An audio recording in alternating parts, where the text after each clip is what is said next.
guys, myself Gulab Thombre and welcome to the channel Edion Tips.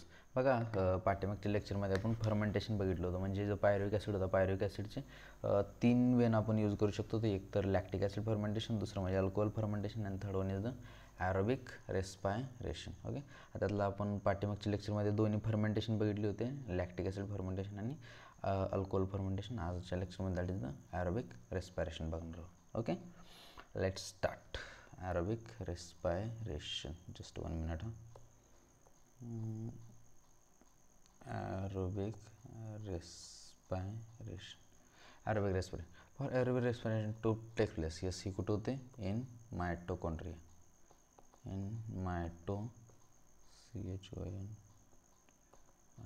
okay, mitochondria, the final product of glycolysis. Pyruvate is transported from cytoplasm into the mitochondria. Yes, that's all. आता ही जी आहे ना, the complete oxidation of pyruvate stepwise removal of all the hydrogen atoms, leaving 3 molecules of CO2. 3 molecules of CO2 leave करते. Okay, that's all. The passing of electrons removed as hydrogen atoms simultaneous synthesis of ATP synthesis. What is the interesting note that first process takes place on the matrix of mitochondria. म्हणजे पहिली जी process ना, matrix of mitochondria, while the second process takes place on is located on the inner membrane of the mitochondria. हे लक्षात ठेवायचं असतं. पहिली first process कुठे होते? फर्स्ट जे आहे ना, मॅट्रिक्स ऑफ मायटोकॉन्ड्रिया.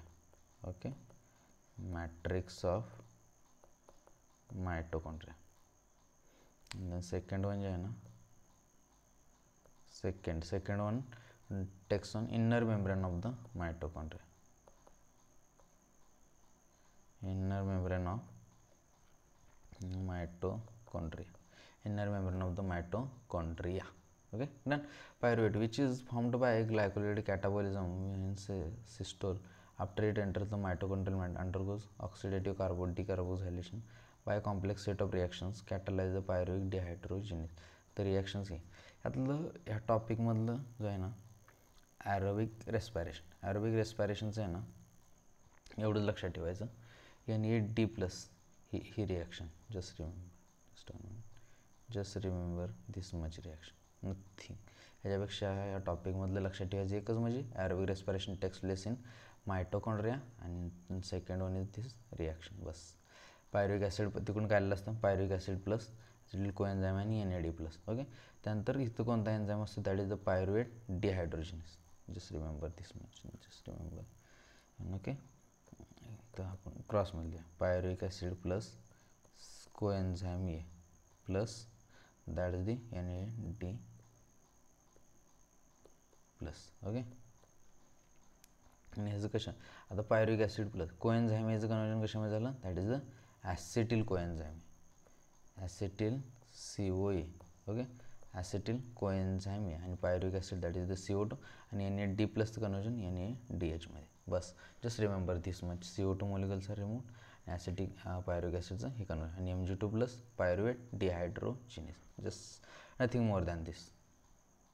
आणि 2 मोलिक्युल्स ऑफ, हे जे 2 मोलिक्युल्स आणि 3 मोलिक्युल्स ऑफ CO2. ओके, इथे किती लिहूया?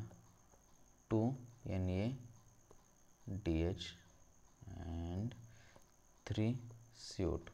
just remember this much. ही एवढीच रिॲक्शन.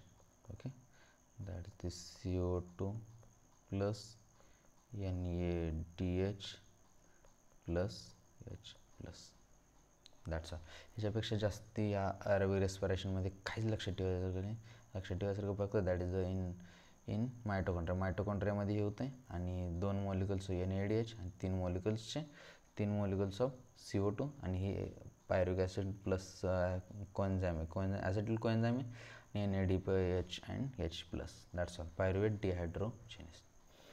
ह्याच्याशिवाय दुसरं काही लक्षात ठेवून नाही. ओके, आणि हा जो ॲसिटिल कोएन्झाइम आहे ना, then enters the cyclic pathway, that is the